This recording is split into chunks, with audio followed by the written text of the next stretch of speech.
Hello everyone. Let us continue with introduction to GST.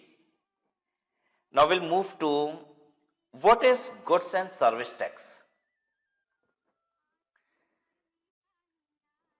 GST is a destination based consumption tax. GST क्या है? Is a destination based consumption tax. Right? अगर हम indirect taxes की बात करें तो सभी इनडायरेक्ट टैक्सेस कंजप्शन टैक्स ही होते हैं. इनडायरेक्ट टैक्सेस कौन पे करता है? कंज्यूमर. अल्टीमेट बर्डन किसके ऊपर आता है? कंज्यूमर के ऊपर. तो इनडायरेक्ट टैक्सेस तो कंजप्शन टैक्स होते ही हैं, लेकिन यहां कुछ यूनिक है और वो ये है कि this is a destination based consumption tax. GST की रेवेन्यू उस राज्य सरकार को मिलेगी जहां पे कंजप्शन हो रही है. कंजप्शन का जो डेस्टिनेशन है, रेवेन्यू भी वहीं जाएगी. ये इसका मतलब है. मैं थोड़ा सा समझाता हूं आपको.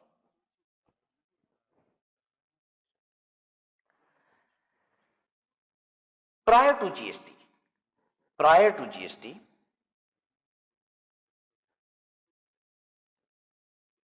गुड्स पे जो टैक्सेस लगते थे वो क्या था?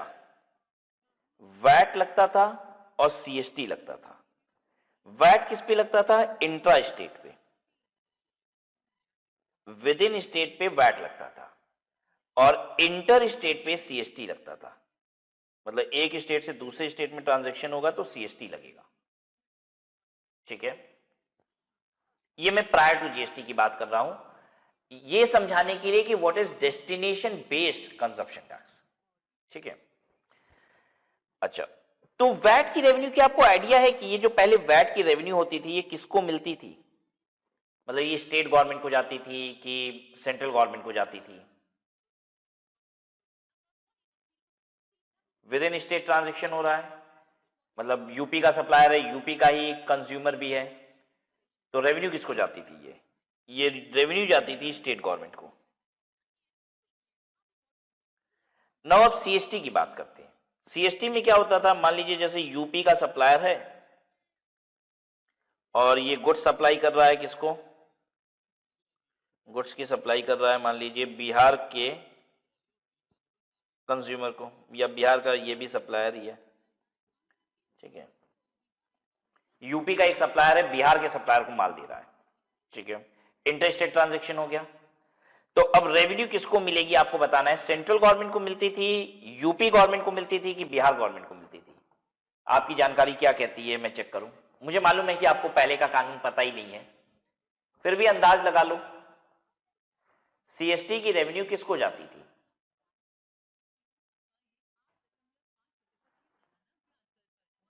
देखिए, वैट में मैंने स्टेट गवर्नमेंट नहीं पूछा कि कौन से स्टेट गवर्नमेंट को. क्यों? क्योंकि विद इन स्टेट ट्रांजैक्शन है ना. सप्लायर और कंज्यूमर दोनों कहां के हैं? सेम स्टेट के ही है, तो ऑब्वियसली उसी को स्टेट गवर्नमेंट को जाएगी. सीएसटी में इंटर स्टेट ट्रांजैक्शन हो रहा है, तो अब प्रश्न बड़ा हो गया थोड़ा कि भैया सेंट्रल गवर्नमेंट को जाती है या स्टेट? अगर स्टेट को जाती है तो कौन से स्टेट को? जहां से सप्लाई हो रहा है वहां, या जहां कंज्यूम हो रहा है? इसको कंज्यूमर बोल दें अब, नहीं तो परेशान हो गए. बी टू बी ट्रांजेक्शन में तो सामने वाला भी सप्लायर हो सकता है ना, इसलिए मैंने लिखा था. बोलिए, अब यहां पे सीएसटी की रेवेन्यू किसको जाती थी? पता है पहले किसको जाती थी? यूपी गवर्नमेंट को, जहां से सप्लाई होती थी. राइट, यूपी गवर्नमेंट अगर सप्लाई करती थी तो यूपी से अगर सप्लाई होती थी तो यूपी गवर्नमेंट को रेवेन्यू जाती थी. तो सीएसटी की रेवेन्यू जाती थी स्टेट गवर्नमेंट को. ठीक है, स्टेट ऑफ सप्लायर, सप्लायर का जो स्टेट होता था. ठीक है, रेसिपेंट का नहीं, सप्लायर का स्टेट.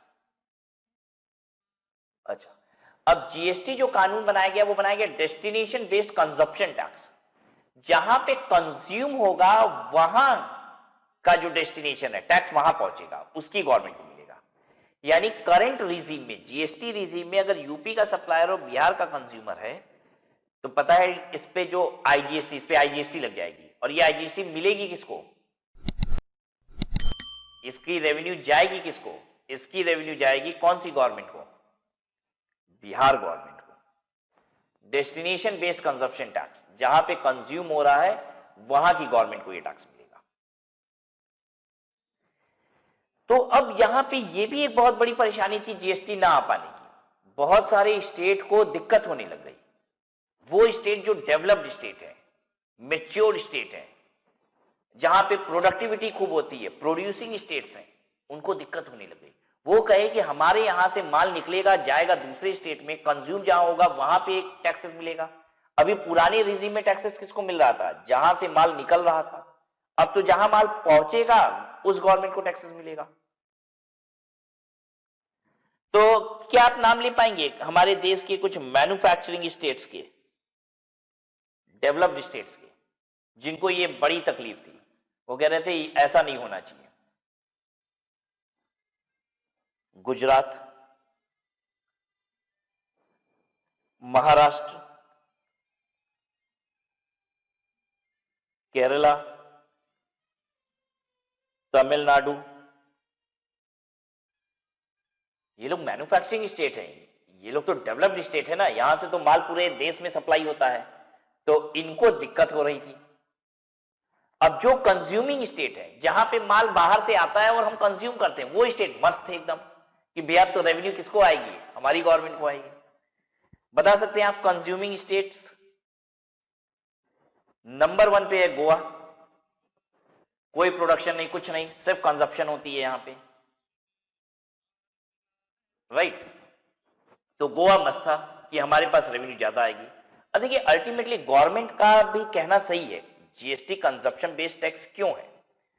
देखिए अगर देखिए टैक्स कौन पे कर रहा है जीएसटी का? Who is paying GST? The consumer. Who is paying GST? The burden of indirect taxes falls on consumer. Consumer taxes पे कर रहा है। तो बताइए अगर कंज्यूमर टैक्सेस पे कर रहा है बिहार का, तो बिहार गवर्नमेंट को ही रेवेन्यू मिलनी चाहिए ना। अगर एमपी का कंज्यूमर टैक्सेस पे कर रहा है तो एमपी गवर्नमेंट को ही तो मिलनी चाहिए रेवेन्यू। अगर मैं टैक्स पे कर रहा हूं तो मेरी रेवेन्यू किसको मिलनी चाहिए? मेरे राज्य सरकार को मिलनी चाहिए। मैंने वो टैक्स पे किया तो मेरे राज्य सरकार को मिलनी चाहिए। तो गवर्नमेंट ने भी यही बात समझाने की कोशिश की और अंततः लोगों को समझ में आ गया और स्टेट गवर्नमेंट मान गई इसके लिए और जीएसटी लागू हो गया। तो this is a destination based consumption tax. You will have to remember the revenue will go to whom? The revenue will go to the state in which consumption is done. ठीक है, जहां माल पहुंचा है। Supplier UP का और recipient Bihar का, तो tax जाएगा बिहार में। सप्लायर दिल्ली का, रेसिपेंट महाराष्ट्र का, टैक्स कहां जाएगा? महाराष्ट्र गवर्नमेंट को। GST is based on the principle of value added tax. GST is a value added tax. अभी पॉइंट नंबर 2 में ये समझ में आ जाएगा what is value added tax. GST law emphasises on voluntary compliance. In fact हमारे देश का जितना भी कानून है ना, सभी वॉलंटरी कंप्लायंस पे बेस्ड है। सरकार कहती है खुद से अपनी टैक्स लायबिलिटी बताओ और जो बताओगे वो मान लिया जाएगा। हालांकि स्क्रूटनी वगैरह होती है, सबकी नहीं होती, कुछ की होती है, और इसी डर के मारे शायद लोग सही कंप्लाई करते हैं कानून को। तो हमारे देश में सारे ही कानून वॉलंटरी कंप्लायंस है। जैसे इनकम टैक्स एक्ट है, तो अपनी इनकम तो कौन बताता है? मैं खुद ही तो बताता हूं। तो इसको क्या कहा जाता है? वॉलंटरी कंप्लायंस, कि सरकार नहीं बता रही आपकी इनकम, मैं खुद बता रहा हूं अपनी इनकम और उस पर टैक्स दे रहा हूं। And on account based reporting and monitoring system. Basically इसका जो मैकेनिज्म बनाया गया है ना, वो अकाउंट बेस्ड मैकेनिज्म है, राइट। सारी की सारी चीजें इलेक्ट्रॉनिक फॉर्म में सबमिट हो जाती है और उसी के बेसिस पे ये सब कुछ क्रिएट होता है। GST is a comprehensive levy and invoices tax collection on both goods and services. GST एक comprehensive one levy है which is on both goods and services. मैं आपको एक बात बताऊं, दुनिया के बहुत सारे देशों में GST आ चुका है, लेकिन कई देशों में GST जो है अलग अलग है। गुड्स का अलग GST है और सर्विस का अलग GST है। ऐसे भी कुछ देशों में नाम है गुड्स GST, सर्विस GST, लेकिन हमारे देश में ऐसा नहीं हुआ। एक ही GST है, वो गुड्स पे भी है और सर्विस पे भी है। तो we have an comprehensive levy, one tax for both goods and services. However, in many countries you will find two different GSTs, one for goods and the other for services. GST offers comprehensive and continuous chain of tax credit from the producer's point or service provider's point up to the retailer's level. Consumers level, thereby taxing only the value added at each stage of supply chain. Thus, only the final consumer bears the GST charged by the last supplier in the supply chain with set of benefit at all the previous stages. मुझे इसे एक example समझाना पड़ेगा आपको.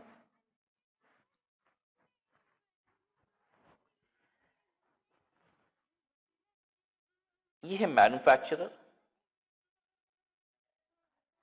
Now the second person is wholesaler. Then comes retailer and finally consumer. Right? Manufacturer wholesaler को जो माल दे रहा है वो 100 रुपए प्लस इस पे जीएसटी लगाता है. मान लेते हैं जीएसटी का रेट 18% है, इस पे 18% जीएसटी लगाया और 118 रुपए का दिया. होलसेलर यही माल रिटेलर को देता है. Right? I will be requiring calculator. और मानते हैं होलसेलर रिटेलर को यह माल देता है 120 रुपए का. राइट? इस पे लगाता है 18% का जीएसटी. अब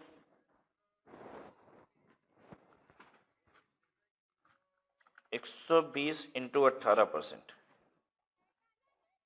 21 रुपया 60 पैसा. और होलसेलर रिटेलर को यह माल देता है 141 रुपया 60 पैसे का. रिटेलर फिर यह माल कंज्यूमर को देता है और मान लेते हैं कंज्यूमर को यह बेचता है 150 रुपए का. तो इस पे जीएसटी कितना लग जाएगा 18% के रेट से? 150 इंटू 18%, 27 रुपया. और ये बेचा माल 177 रुपया का. ठीक है. होलसेलर ये मान लेते हैं कि कुछ भी बाहर से परचेज नहीं किया है. अरे मैन्युफैक्चरर कुछ भी बाहर से परचेज नहीं किया है, जो बनाया है इसी ने बनाया है. मतलब he has not even purchase any raw material from outside. Whatever he has, मतलब everything he has done on his own. इसकी कोई भी परचेजेस नहीं है. एक बार के लिए मानिए ना कहीं से तो कहानी शुरू होती है ना. ठीक है. तो अगर ये इसने भी किसी से परचेज किया है तो हमें वहां से चेंज समझाना पड़ेगा. राइट? तो let us make an simple example wherein ये मैन्युफैक्चरर ही पहला स्टेप है, यहीं से कहानी शुरू होती है. तो अब देखिए इस केस में गवर्नमेंट के पास कितना टैक्सेस जाता है हम लोग देखते हैं. मैन्युफैक्चरर होलसेलर को माल बेचेगा 100 प्लस 18 जीएसटी लगा के 118 में, और जो 18 रुपए की जीएसटी मैन्युफैक्चरर के पास पहुंचेगी वो ये दे देगा गवर्नमेंट को. मैं जानना चाहता हूं क्या मैन्युफैक्चरर ने अपनी जेब से जीएसटी दिया? नहीं. उसने होलसेलर से 118 रुपए लिए थे जिसमें से 18 रुपए उसने गवर्नमेंट को दिए. उसने अपनी जेब से नहीं दिया, ये होलसेलर ने दिया था. होलसेलर अब माल बेच रहा है रिटेलर को और रिटेलर से जीएसटी लेता है 21 रुपए 60 पैसे की. लेकिन क्या आपको पता है ये गवर्नमेंट को कितनी जीएसटी देता है? 21 रुपए 60 पैसे की जीएसटी नहीं देता है.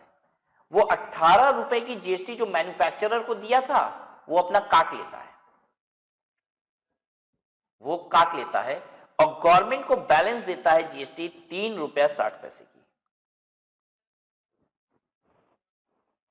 अपना जीएसटी काट लिया. अब क्या होलसेलर ने जीएसटी अपनी जेब से कुछ भी दिया? नहीं. 18 रुपए जो उसने मैन्युफैक्चरर को दिया था वो रिटेलर से जब 21 रुपया 60 पैसा वसूला तो अपना 18 रुपया काट के रख लिया कि भैया ये मैंने किसको दिया था? होलसेलर को. अपना 18 रुपया रख लिया, गवर्नमेंट को दिया 3 रुपया 60 पैसा. अब रिटेलर ने 21 रुपया 60 पैसे की जीएसटी, अब इसको भी वसूली करनी है. अब ये किससे वसूलेगा? अपने नीचे वाले से. जब ये माल कंज्यूमर को बेचेगा तो 27 रुपए लेगा, लेकिन सरकार को 27 रुपया नहीं देगा. कहेगा मैंने 21 रुपया 60 पैसे होलसेलर को दिए थे वो काटूंगा. अब अपना पैसा रख लेगा. 27 रुपए में से 21 रुपया 60 पैसा वो रख लेगा तो कितना सरकार को देगा? 5 रुपया 40 पैसा. 27 माइनस 21 रुपया 60 पैसा, 5 रुपया 40 पैसा गवर्नमेंट को देगा.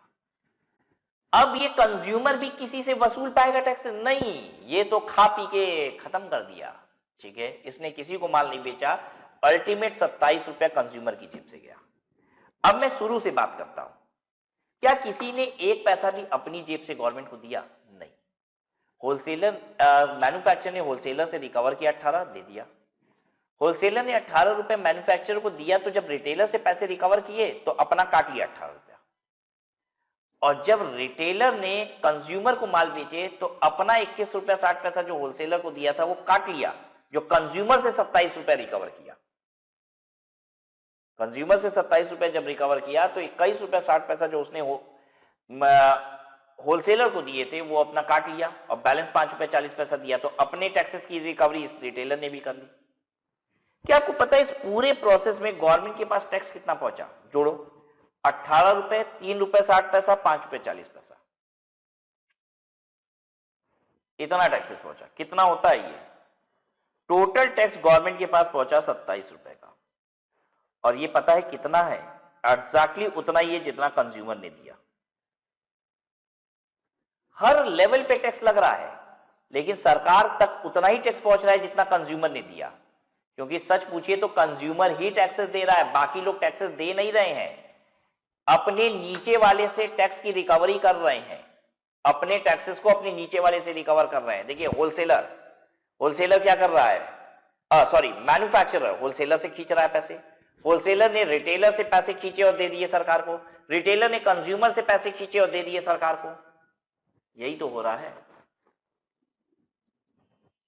तो अल्टीमेटली पैसा जो सरकार के पास जा रहा है वो कंज्यूमर ने जितना दिया उतना ही जा रहा है। देख लीजिए, मैंने जोड़ भी कर दी, 18 रुपया, 3 रुपया 60 पैसा और 5 रुपया 40 पैसे की जोड़ आती है 27 रुपया। बाकी लोगों ने अपनी जेब से कुछ दिया ही नहीं, अपने नीचे वालों से रिकवर कर लिया। Right, now let us understand the concept of value added. इस पूरे प्रोसेस में किसने कितना वैल्यू ऐड किया? वैल्यू ऐड किसे कहते हैं? अगर हम 100 रुपए के माल को खरीद के 120 रुपए का बेचते हैं तो हम कहते हैं 20 रुपए का मैंने वैल्यू एडिशन किया। अगर मैंने किसी से कुछ खरीदा नहीं और 100 रुपए में माल बेचा तो हम कहेंगे 100 रुपए मेरी वैल्यू एडिशन है, ठीक है। तो मैन्युफैक्चरर ने होलसेलर को 100 रुपए का माल दिया, इसने कुछ खरीदा था? नहीं। तो अगर वैल्यू एडिशन की बात करें तो मैन्युफैक्चरर ने 100 रुपए का वैल्यू एडिशन किया, मैन्युफैक्चरर ने 100 रुपए का वैल्यू एडिशन किया।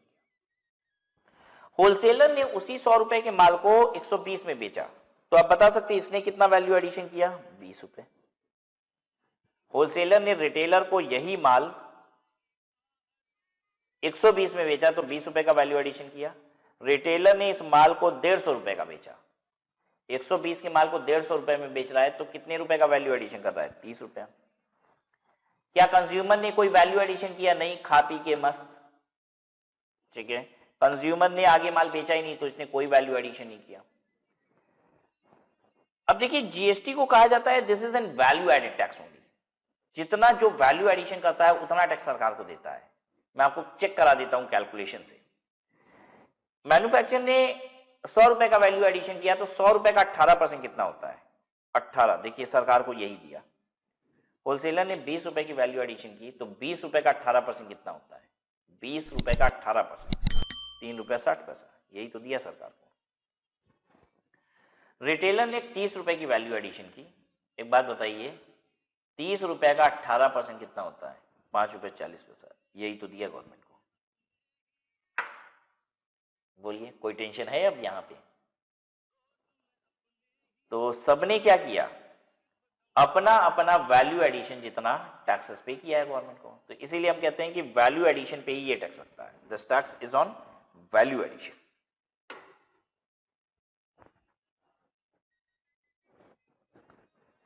GST offers a comprehensive and continuous chain of tax credit. Tax credit का मतलब होता है आउटपुट टैक्स में से इनपुट टैक्स घटाना। जो सेल पे टैक्स होता है ना उसको हम कहते हैं आउटपुट टैक्स। सेल पे जो टैक्स होता है, ये जैसे ये जो टैक्स है ना, ये मैन्युफैक्चरर का आउटपुट टैक्स है। और होलसेलर के लिए ये 18 रुपए पता है क्या है? इनपुट टैक्स है, परचेज का टैक्स। जो परचेज का टैक्स होता है उसे हम इनपुट टैक्स कहते हैं, और जो सेल का टैक्स होता है उसे हम आउटपुट टैक्स कहते हैं, ठीक है। ये जो बिलिंग है 100 प्लस 18, ये सेल है किसकी? होलसेलर मैन्युफैक्चरर की, और यही परचेज है होलसेलर की। तो ये 18 रुपया मैन्युफैक्चरर के लिए आउटपुट टैक्स है, होलसेलर के लिए इनपुट टैक्स है। होलसेलर का आउटपुट टैक्स, होलसेलर की जो सेल पे टैक्स है 21 रुपया 60 पैसा होलसेलर का आउटपुट टैक्स है। आउटपुट के टैक्स से इनपुट का टैक्स घटाने को मिलता है, आउटपुट के टैक्स से इनपुट का टैक्स घटाने को मिलता है, इसी को कहा जाता है tax credit. What is tax credit? Output tax minus input tax, right. कहता है कंटिन्यूअस चेन है टैक्स क्रेडिट का, सबको घटाने को मिलता है आउटपुट टैक्स से input tax, from the producer point और service provider point up to the retailers level और कंज्यूमर लेवल। कंज्यूमर लेवल तक घटाने को मिलता है, बस लास्ट में कंज्यूमर को नहीं मिलेगा। क्यों? क्योंकि वो तो उसका आउटपुट टैक्स है ही नहीं, वो तो बेचता ही नहीं ना है। Level thereby taxing only the value added at each stage of the supply chain. Ultimate effect इसका क्या होता है टैक्स क्रेडिट की वजह से, कि जो जितना वैल्यू ऐड कर रहा है वो उतना ही टैक्स दे रहा है। Thus, only the final consumer bears the GST charged by the last supplier in the supply chain with set of benefit at all the previous stages. I hope you people know where you are watching me. You are watching me on YouTube channel of Unacademy, जिसका नाम है Unacademy CA Aspire. इस YouTube channel पे India के top educators की free classes available है। Complete series on income tax amendment, past year paper, costing की कुछ सीरीज है, फाउंडेशन के लिए अकाउंटिंग की कंप्लीट सीरीज है, बहुत कुछ है यहाँ पे। Have you ever seen it properly? If not तो should I help you in going through the entire YouTube channel? आपकी हेल्प करूं, आपको बताऊं इस यूट्यूब चैनल पे आपको क्या क्या मिलता है। आइए आप YouTube सर्च कीजिए चैनल अनअकैडमी CA एस्पायर, तो देखिए ये है चैनल। नाउ यहां पे हम लोग वीडियोस में जाते हैं। I've clicked videos. Now see past year questions, revision class on time of supply, right? GST का टॉपिक है, issue of debenture, inventory valuation, method of valuation for CA foundation, the entire series of marginal costing, right? There's so many things. तो आप इसका उपयोग लीजिए perfect तरीके से। Playlist में आइए, जहां पे लंबी सीरीज चल रही है उसकी प्लेलिस्ट बनी हुई है। You can find EISSM amendment, series of auditing, income tax amendment. I've taken this income tax amendment, complete amendment class for May 20 examination, and this is equally useful for November 20 examination as well. आपके course में एक नया topic add हुआ है, alternate minimum tax, जो कि आपके exam के लिए बहुत इंपॉर्टेंट है। इसकी 2 क्लासेस हैं, ये भी यहां पे अवेलेबल है free of cost obviously, right. फिर इसके बाद आप कम्युनिटी पोस्ट में जाइए। Every day Unacademy is going to post something new which is important for you and it's an notice also at times. जो भी अपकमिंग क्लासेस आ रही हैं यूट्यूब पे उसकी इंफॉर्मेशन मिल जाती है। कभी कभी स्पेशल क्लासेस जो अनअकैडमी के प्लेटफॉर्म पे आती है फ्री ऑफ कॉस्ट, उसकी भी इंफॉर्मेशन यहां पे मिल जाती है। तो इसे जरूर आप रोज विजिट किया करिए। आप देखिए कि what is the upcoming classes, इसकी पूरी इंफॉर्मेशन आपको यहां पे मिलती है, right. Then you will find Unacademy CA plus, एक लिंक दिख रही है आपको यहां पे, अनअकैडमी CA प्लस, इसको क्लिक कीजिए। So you will now reach to Unacademy platform. What is the benefit of this Unacademy platform? This offers a periodical subscription. Suppose आप अगर 12 महीने की सब्सक्रिप्शन लेते हैं तो 12 महीने तक आप CA की सभी एजुकेटर की सभी सब्जेक्ट की क्लासेस कर सकते हैं, अनलिमिटेड टाइम, राइट। एक सिंगल सब्सक्रिप्शन में आपको फाउंडेशन और इंटरमीडिएट दोनों की क्लासेस ऑफर की जा रही हैं। अगर आप फाउंडेशन के स्टूडेंट हैं तो आप फाउंडेशन क्लियर करने के बाद सेम सब्सक्रिप्शन में इंटरमीडिएट भी कंटिन्यू कर सकते हैं। यहां पे सिर्फ आपको क्लासेस ही नहीं मिलती, लाइव टेस्ट, क्विजेस ये भी मिलता है और अनलिमिटेड एक्सेस मिलता है। यहां पे आपको टीचर्स की फ्री क्लासेस भी अवेलेबल हैं। हम यहां पे एजुकेटर्स को देख सकते हैं, देखिए these are the top educators. आप एजुकेटर की प्रोफाइल खोल लीजिए और वहां से आप पहुंच जाइए उनकी कुछ फ्री क्लासेस पे। देखिए ये जब मैंने अपनी प्रोफाइल ओपन की तो इसमें सीए एग्जाम्स में ऊपर जो आपको दिखाई दे रहा है, दीज आर पेड क्लासेस। ये सब्सक्रिप्शन लेने के बाद ही आप देख सकते हैं। लेकिन उसके नीचे आप देखेंगे special classes, these are free classes.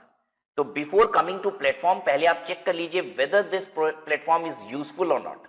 अगर आपको ये स्पेशल क्लासेस अच्छी लगती हैं तो फिर आप सब्सक्रिप्शन ले सकते हैं। सब्सक्रिप्शन लेने के लिए क्या करना होगा, मैं वापस से उस स्क्रीन पे जाता हूं, मेन स्क्रीन पे जहां पे दिया हुआ है आपको गेट सब्सक्रिप्शन, इसे क्लिक कीजिए। तो these are the offerings from Unacademy, 1 month, 3 months, 6 months, 12 months, 24 months, but I'll always refer you to go for longer period subscription, क्योंकि आप जितने लंबे पीरियड का सब्सक्रिप्शन लेते हैं वो उतना सस्ता मिलता है आपको। 24 month subscription is just for rupee 21,000. It is even less than rupee 1,000 per month. And I'll give you something more. एक मेरी तरफ से गिफ्ट है आप सभी के लिए। You can use the referral code study at home. अगर आप इस कोड को यूज करेंगे तो you will get again discount. इसको अप्लाई करते हैं, देखिए आपको फिर डिस्काउंट मिल जाएगा इस पे। Now the 24 month subscription is just 18,900.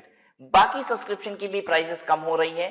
आप अकॉर्डिंगली प्लान कर लीजिए कि आपको कितने समय की सब्सक्रिप्शन रिक्वायर्ड है और बाई कीजिए इसे, right. What our target is? Our target is to ultimately crack CA examination. Let's crack it. Right? Set of benefit at all the previous stages, मतलब previous stage पे, मतलब परचेज पे जो आपने टैक्सेस दिया उसका सेट ऑफ मिल जाएगा, उसे एडजस्ट करने को मिल जाएगा। चौथा है, since only the value added at each stage is taxed under GST, there is no tax on tax or cascading of taxes under the GST system. यार सिंस आपको क्रेडिट मिलते जाती है तो कहीं भी टैक्स ऑन टैक्स नहीं लग रहा है जीएसटी में। पुराना टैक्स को हमेशा आप घटाने को मिल जाता है, ठीक है, तो टैक्स पे टैक्स नहीं लग रहा है कहीं भी। मैं आपको बताता हूं ये क्यों ऐसी बात कर रहा है, वो पुराने सिस्टम से कंपेयर कर रहा है, पुराने सिस्टम से कंपेयर कर रहा है। पहले क्या होता था, एक मैन्युफैक्चरर जब माल बेचता था तो वो एक्साइज भी लगाता था अपनी बिल में और वैट भी लगाता था। क्यों? क्योंकि मैन्युफैक्चरिंग पे एक टैक्स लगता था जिसका नाम था एक्साइज, और बिक्री पे एक टैक्स लगता था जिसका नाम था वैट। तो एक मैन्युफैक्चरर दो काम करता है, पहले तो माल बनाता है और फिर उसे बेचता है, तो उसको बनाने का टैक्स भी लगाना है और बेचने का टैक्स भी लगाना है, तो वो एक्साइज भी लगाता था और वैट भी लगाता था। लेकिन आज तो सिर्फ जीएसटी है। तो पहले क्या होता था, मैं थोड़ा सा आपको आइडिया दूं कि 100 रुपए का अगर माल है तो इस पे पहले लगता था एक्साइज, मान लेते हैं एक्साइज का रेट 20% है, तो ये हो गया 120। अब इस पे लगता था वैट, मान लो वैट का रेट है 10%, तो 10% 100 पे नहीं लगता था, 120 पे लगता था 10%, यानी 12 रुपए लगता था। तो जरा सोचिए ये जो वैट हम दे रहे हैं ये किस पे लगा रहे हैं, ये एक्साइज ड्यूटी पे भी लग गया। देखिए 100 तो उस माल की वैल्यू है और 20 रुपए टैक्सेस मिला के 120 हुआ था, और वैट हम लगा रहे हैं 120 पे, यानी कि एक्साइज पे भी लगा दिया हमने वैट। तो पहले टैक्स पे टैक्स लग जाता था, अब हमारे नए सिस्टम में टैक्स पे टैक्स नहीं लगेगा, कोई कास्केडिंग इफेक्ट नहीं है। कास्केडिंग का मतलब ही होता है टैक्स ऑन टैक्स, कास्केडिंग का मतलब भी होता है टैक्स ऑन टैक्स। कह रहा है नए सिस्टम में टैक्स ऑन टैक्स नहीं रहेगा।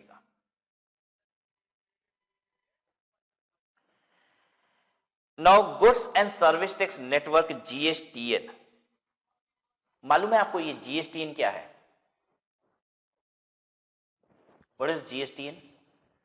जीएसटीएन एक कंपनी है, ये कंपनी है जिसमें गवर्नमेंट का भी स्टेक है और प्राइवेट स्टेक भी है, मतलब गवर्नमेंट के भी शेयर्स हैं और प्राइवेट प्लेयर्स के भी शेयर हैं इसमें। जीएसटीएन वो कंपनी है जिसको जीएसटी का पूरा इंफ्रास्ट्रक्चर बनाने को दिया गया है। जितना इंफॉर्मेशन टेक्नोलॉजी आईटी इंफ्रास्ट्रक्चर है जीएसटी का, ये पूरा का पूरा कौन बना रहा है? जीएसटीएन। जैसे जीएसटी की जो वेबसाइट है gst.gov.in, ठीक है, मतलब जितनी भी सॉफ्टवेयर टेक्नोलॉजीज, जितनी भी चीजें हैं, ये सब कौन तैयार कर रहा है? जीएसटीएन। और मैं आपको बताऊं कि सिंस इसमें प्राइवेट इक्विटीज भी हैं, इसलिए बहुत सारी कंपनी जीएसटी का विरोध भी कर रही थी। बहुत बड़ी बड़ी कंपनियां जो है ना, वो जीएसटी का विरोध कर रही थी। वो कह रही थी कि हमारे डाटा सेफ नहीं रहेंगे, क्योंकि हमारे सारे परचेज, सेल, सारी डाटा चली जाएगी, और ये डाटा किसके पास होगा? प्राइवेट प्लेयर्स के पास। तो ये तो गलत है, ऐसा होना नहीं चाहिए, ये पूरा का पूरा गवर्नमेंट को तैयार करना चाहिए। और ये बात समझ में, तो गवर्नमेंट ने इनफैक्ट अपना स्टेक उसमें बढ़ाया और लोगों को तसल्ली दिलाई कि देखिए डाटा आपका कहीं भी जाएगा नहीं, डाटा सेफ रहेगा और गवर्नमेंट की इसमें इक्विटी है। ठीक है, तो goods and service tax network has been set to provide shared IT infrastructure and services to central government and state government, taxpayer and other stakeholders for implementation of GST. The functions of GSTN include, GSTN का function क्या है? Facilitating registration, facilitating registration. अच्छा, अब इसके function जानना बहुत आसान है, मैं आपको समझाता हूं बहुत आसान तरीके से। जीएसटी में जितना कुछ हो रहा है वो जीएसटीएन बनाया है, तो जीएसटीएन का फंक्शन क्या है? जो जो चीज आप जीएसटी की वेबसाइट पे करते हो सब लिख दो। ठीक है, रजिस्ट्रेशन करा सकते हैं, जीएसटीएन का फंक्शन है। ठीक है, हम रिटर्न सबमिट कर सकते हैं, तो forwarding the return to central and state authorities is the function of GSTN. Computation and settlement of IGST, ये समझाता हूं मैं। देखिए, जीएसटी में क्या क्या रेवेन्यूज आती हैं। एक तो सीजीएसटी आ रहा है, एक एसजीएसटी आ रहा है, एक यूटीजीएसटी आ रहा है, एक आईजीएसटी आ रहा है, और एक जीएसटी कंपनसेशन सेस आ रहा है। कौन सा पैसा किसको जाता है मालूम है आपको? इतना पैसा आ रहा है जीएसटी में। सीजीएसटी किसको जा रहा है? सब कोई बता सकता है, मुझे मालूम है, सेंट्रल गवर्नमेंट को। एसजीएसटी किसको जाता है? स्टेट गवर्नमेंट को। यूटीजीएसटी किसको जाता है? यूटीजीएसटी जाता है सेंट्रल गवर्नमेंट को। देखिए, ये जाता है सेंट्रल गवर्नमेंट को, लेकिन सेंट्रल गवर्नमेंट हर यूनियन टेरिटरी का पैसा अलग अलग रखती है उसी यूनियन टेरिटरी में यूज करने के लिए।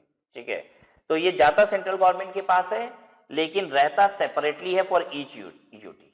ठीक है, तो सेंट्रल गवर्नमेंट से यूटी के पास रह जाता है, आप ऐसे कह सकते हैं। अब आईजीएसटी की रेवेन्यू किसके पास जाती है? मैं आपको बताऊं, आईजीएसटी की रेवेन्यू जाती है सेंट्रल गवर्नमेंट के पास, लेकिन फर्दर यहां से वो पहुंच जाती है किसके पास? कंज्यूमिंग स्टेट गवर्नमेंट के पास। कंज्यूमिंग स्टेट गवर्नमेंट मतलब आईजीएसटी सीधे सीधे स्टेट गवर्नमेंट के पास नहीं जा रही है, पहले वो जाती है सेंट्रल गवर्नमेंट के पास, और उसमें से बेसिकली आप समझ लीजिए मेजर हिस्सा कंज्यूमिंग स्टेट को दे दिया जाता है। जीएसटी कंपनसेशन से ये सेंट्रल गवर्नमेंट रखती है और भरपाई करती है इससे स्टेट गवर्नमेंट को लॉस ऑफ रेवेन्यू का, ओल्ड रिजीम और न्यू रिजीम में। ठीक है, कि जीएसटी के पहले जो रेवेन्यू आती थी उससे अगर कम हो गई है जीएसटी में रेवेन्यू, तो उसकी भरपाई करेगी। ठीक है, क्या आपको ये जानकारी है सभी स्टेट की रेवेन्यूज कम हो रही है पुराने रिजीम से? हाँ। क्या भरपाई सेंट्रल गवर्नमेंट कर रही है इसकी? क्या भरपाई सेंट्रल गवर्नमेंट कर रही है इसकी? तो देखिए, अभी गवर्नमेंट ने सेटल नहीं किया है। ठीक है, कई साल बीत चुके हैं, देखिए 3 साल बीत गए हैं, लेकिन अभी गवर्नमेंट ने भरपाई करना शुरू नहीं किया है। वैसे तो मैं आपको बताऊं, देखिए ये पूरा मैटर पॉलिटिकल है। केंद्र में बीजेपी की सरकार है, अगर राज्य में भी बीजेपी की सरकार है तो बीजेपी वाले बोल रहे हैं रुक जाओ, अभी हिसाब हो जाएगा, और वो भी शांत बैठा है क्योंकि बीजेपी की गवर्नमेंट है स्टेट में भी। अगर राज्य में बीजेपी के अलावा किसी की गवर्नमेंट है तो वो मान नहीं रहा है, कह रहा है वो एकदम सेंट्रल गवर्नमेंट को आप ऐसे समझ लीजिए कि एकदम प्रेशराइज किया हुआ है कि भैया हिसाब करो, या ये क्या मजाक है? रेवेन्यू कम होगी तो तुमने बोला था कंपनसेट करेंगे, करिए, साल का साल हिसाब होना था, क्यों नहीं हो रहा है? तो वो सब पैसा निकलवा ले रहे हैं, तो जीएसटी कंपनसेशन से वो लोग पैसा निकलवा ले रहे हैं। ठीक है, पूरा पॉलिटिकल मैटर है। ठीक है, अगर स्टेट में बीजेपी के अलावा किसी की सरकार है तो हिसाब हो रहा है, और अगर बीजेपी की सरकार है राज्य सरकार में तो वो हिसाब अभी रुका हुआ है। ठीक है, हालांकि देखिए कुछ बातें ऐसी होती है ना, हो सकता है जब तक आपको वीडियो पहुंच रहा हो तब तक हिसाब हो गया हो, क्योंकि चल रहा है, प्रक्रिया चल रही है उसकी। ठीक है, लेकिन थोड़ी स्लो चल रही है, बस यही है। राइट। अच्छा, आईजीएसटी की रेवेन्यू क्यों सेंट्रल गवर्नमेंट को जाके फिर कंज्यूमिंग स्टेट को जाती है, मैं भी समझा देता हूं ये बात। जैसे मान लीजिए सप्लायर जो है वो यूपी का है और जो रेसिपेंट है गुड्स का वो बिहार का है, तो जीएसटी लॉ में इस ट्रांजैक्शन पे क्या लगेगा, आईजीएसटी। और ये आईजीएसटी किसको जाएगी, बिहार गवर्नमेंट को। लेकिन ध्यान से समझने की कोशिश की, ये सप्लायर यूपी का है तो ये बिहार गवर्नमेंट को टैक्स जमा ही नहीं कर पाएगा, या तो ये सेंट्रल गवर्नमेंट को दे पाएगा नहीं तो यूपी गवर्नमेंट को दे पाएगा, ये मजबूर है, इसके पास रास्ता ही नहीं है। बिहार गवर्नमेंट को कैसे देगा, या तो सेंट्रल गवर्नमेंट को दे पाएगा या फिर यूपी गवर्नमेंट को दे पाएगा। तो इसीलिए इससे पहले टैक्सेस कहां मंगाया जाता है, सेंट्रल गवर्नमेंट के पास, और फिर सेंट्रल गवर्नमेंट फर्दर इसको किसको दे देती है, बिहार गवर्नमेंट। ये है आईजीएसटी का सिस्टम, राइट। अच्छा, अगर ये यूपी का सप्लायर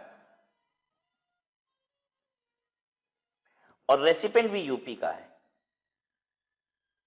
तो देखिए तब परेशानी नहीं आती है, क्योंकि इस ट्रांजैक्शन पे लगता है सीजीएसटी और लगता है एसजीएसटी।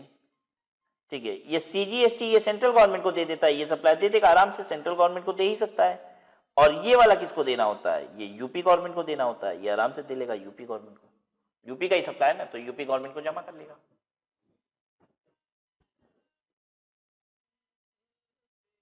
ठीक है,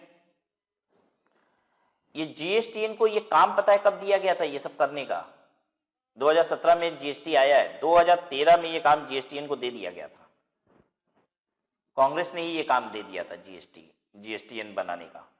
ठीक है, जीएसटीएन को ये सब पूरा काम करने का कॉन्ट्रैक्ट दे दिया था 2013 में कांग्रेस ने, 2017 में फिर जीएसटी आई, जब बीजेपी आई तो इसको लागू किया गया। तो थर्ड पॉइंट ये कंप्यूटेशन सेटलमेंट ऑफ आईजीएसटी की, आईजीएसटी को सेटल कैसे किया जाएगा सेंट्रल गवर्नमेंट से स्टेट गवर्नमेंट तक, तो इसका पूरा ऑटोमेटिक प्रोसेस है, कभी ऐसा नहीं होता सेंट्रल गवर्नमेंट स्टेट गवर्नमेंट बैठेगी हिसाब किताब करेगी। ठीक है, ये ऑटो हो जाएगा। हाँ, जो जीएसटी कंपनसेशन सेस वाला है वो ऑटो नहीं है। ठीक है, वो तो तुम अपनी रेवेन्यू दिखाओ कितना पहले होता, फिर कैलकुलेशन बेस्ड है वो सारी काम। ठीक है, इसीलिए वो पेंडिंग में पड़ा हुआ है। Matching of tax payment detail with banking network. अब देखिए जीएसटी का पेमेंट बैंक से किया जाएगा तो बैंक से पैसा कटेगा तो फिर जीएसटी पोर्टल पे वो रिफ्लेक्ट भी तो होना चाहिए, तो ये पूरा मैकेनिज्म किसने बनाया, जीएसटीएन ने। Providing various MIS report to central government and state government based on tax payer return information. देखिए गवर्नमेंट बहुत सारे एमआईएस रिपोर्ट्स लेती है, मैनेजमेंट इंफॉर्मेशन सिस्टम रिपोर्ट, जिससे वो बहुत सारी प्लानिंग करती है। ठीक है, तो हर तरीके की रिपोर्ट्स जनरेट हो सकती हैं जो सेंट्रल गवर्नमेंट और स्टेट गवर्नमेंट को चाहिए थ्रू जीएसटीएन। जीएसटीएन ने ऐसा मैकेनिज्म बनाया कि जिस भी तरीके की रिपोर्ट ये गवर्नमेंट मांगेगी उनको मिल जाएगी। ठीक है, उनको किसी भी समय रिपोर्ट चाहिए टोटल कलेक्शन का मिल जाएगा, उनको सेक्टर वाइज कलेक्शन का रिपोर्ट चाहिए वो मिल जाएगा, उनको चाहिए मुझे ऑटोमोबाइल सेक्टर का, एजुकेशन सेक्टर का अलग अलग कलेक्शन चाहिए जीएसटी का, मिल जाएगा। ओल्ड रिजीम में सेक्टर वाइज क्या टैक्सेस की कलेक्शन होती थी, न्यू रिजीम में सेक्टर वाइज टैक्सेस की कलेक्शन क्या है, मुझे कंपैरिजन करना है, सब मिल जाएगा। तो ये सब पूरा सिस्टम जीएसटीएन ने बनाया है।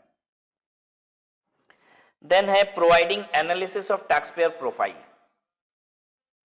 क्या आपको पता है कि जीएसटी रिजीम में जो व्यापारी हैं, टैक्स पेयर्स हैं, इनको ग्रेड में डाला जाएगा, A plus A, B plus B, C plus C, इस तरीके से ग्रेड सिस्टम है। क्या आपको जानकारी है इस बात की? वैसे मैं बता दूं अभी ग्रेड चालू नहीं हुआ है, होने वाला है, लॉ में ऐसा लिखा हुआ है कि इनकी ग्रेडिंग होगी।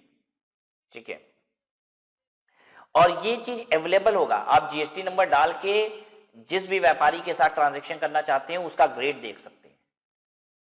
ठीक है, और ये ग्रेडिंग कैसे होगी, कंप्लायंस के बेसिस पे, व्यापारी कितना समय पे रिटर्न जमा करता है, कितना समय पे टैक्सेस जमा करता है। अगर आप रिटर्न टैक्सेस सब समय पे जमा करते हो तो आपका ग्रेड अच्छा होगा, और अगर आप बुरा करते हो तो आपका ग्रेड खराब होगा। और ये सबको दिखाई देगा, सबको दिखाई देगा, कोई भी आपका जीएसटी नंबर डाल के पोर्टल पे चेक कर सकता है कि आप कैसे व्यापारी हो। ठीक है, यानी आपकी क्रेडिबिलिटी कम हो जाएगी मार्केट में, लोग देखेंगे आपका ग्रेड सी है, आपके साथ कोई व्यापार करना नहीं चाहेगा, माल नहीं खरीदना चाहेगा। सरकार कह रही है अगर अब तुमने मुझे टैक्स देने में आनाकानी की ना तो तुम्हारा पूरा व्यापार चौपट करके रख देंगे। यही तो कर रही है सरकार। सरकार ने कहा कि हम तुम्हारा ग्रेड खराब कर देंगे, ठीक है, ग्रेडिंग खराब हो जाएगी तो पूरी दुनिया को दिखाई देगा, बोलो कौन तुमसे व्यापार करना चाहेगा। तुम अपना टैक्सेस नहीं जमा करते हो, रिटर्न नहीं जमा करते हो, तुमसे कोई व्यापार करना चाहेगा नहीं। और आज देखिए व्यापार मेरा भी इफेक्ट हो जाएगा अगर मैंने तुमसे व्यापार कर लिया तो। क्यों? क्योंकि तुम्हारी सेल की रिटर्न से ही मेरा परचेज पता चलता है। तुम अगर अपनी सेल की रिटर्न नहीं जमा करोगे ना, मुझे इनपुट टैक्स क्रेडिट नहीं मिलेगी, जो परचेज का टैक्स है वो मैं घटा नहीं पाऊंगा। और मैं ग्रेड देख के ये पता लगा लूंगा कि तुम कैसे आदमी हो, तुम अपनी सेल वगैरह रिपोर्ट करते हो समय पे कि नहीं, टैक्सेस जमा करते हो कि नहीं। देखिए ये मैकेनिज्म गवर्नमेंट ने बनाया है। क्या ये लागू हो गया है सर? नहीं बच्चों, आज अभी ये लागू नहीं हुआ है, जल्द ही ये लागू होगा। अभी गवर्नमेंट इसलिए लागू नहीं कर रही क्योंकि अगर अभी गवर्नमेंट ने ग्रेडिंग कर दी तो सबकी सी ग्रेडिंग हो जाएगी। क्यों? क्योंकि कोई रिटर्न ही नहीं जमा कर रहा है जीएसटी का, ठीक है। कुछ गिने चुने लोग हैं जो समय पे रिटर्न जमा करते हैं, जिसमें से एक मैं भी हूं जो समय से पहले जमा करता हूं, ठीक है। तो बहुत कम लोग हैं, बहुत कम लोग हैं जिनकी टाइमली रिटर्न वगैरह फर्निश हो रही है, इसलिए गवर्नमेंट अभी ग्रेडिंग नहीं कर रही है, लेकिन जल्द ही ग्रेडिंग करेगी। और ग्रेडिंग नहीं करेगी तो भी दिक्कत हो जाएगी।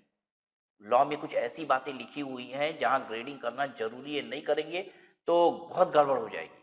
वो बताऊंगा मैं आपको, रिटर्न में बताऊंगा आपको, ठीक है। जब रिटर्न चैप्टर करेंगे ना तब बताएंगे आपको। Running the matching engine for matching reversal reclaim of input tax credit. GST का जो मैकेनिज्म है ना वो पूरा इलेक्ट्रॉनिक मैकेनिज्म है। मैं आपको एक बात बताऊं, जीएसटी में टैक्सेस कम हुआ है, पहले जितना टैक्सेस था उससे गवर्नमेंट ने जीएसटी में टैक्स कम कर दिया है। तो आप कहोगे सर जब टैक्सेस कम हो गया तो व्यापारी परेशान क्यों है? पहले वो ज्यादा टैक्स दे रहा था, अब कम दे रहा है, तो परेशान क्यों है? परेशानी इस बात की है कि पहले चोरी हो पा रही थी, अब चोरी नहीं हो पा रही है। टैक्स तो कम हुआ ही है, कंज्यूमर तो फायदे में ही है, व्यापारी भी फायदे में है अगर वो ईमानदार है। क्योंकि अगर वो ईमानदार है तो पहले ज्यादा दे रहा था, अब तो कम ले रही है सरकार टैक्स, रेट तो कम हो गया है, लेकिन पहले चोरी का स्कोप था, अब चोरी का स्कोप नहीं है। दिक्कत ये है। चोरी का स्कोप क्यों नहीं है? चोरी का स्कोप इसलिए नहीं है क्योंकि आपकी परचेज ऑटो रिकॉर्ड होती है। आपकी परचेज ऑटो रिकॉर्ड होती है, सामने वाला सेल दिखाता है तो आपकी परचेज रिकॉर्ड हो जाती है, आपकी परचेज पता चल जाती है। अब एक बात बताइए कि आप नंबर 2 में माल बेच पाएंगे? बेच ही नहीं पाएंगे। आपकी परचेज अगर 1 करोड़ रुपए की है तो सेल तो 1 करोड़ रुपए से ज्यादा का होना चाहिए ना, वो तो दिखना चाहिए, ऑटो रिकॉर्ड हो गई है परचेज।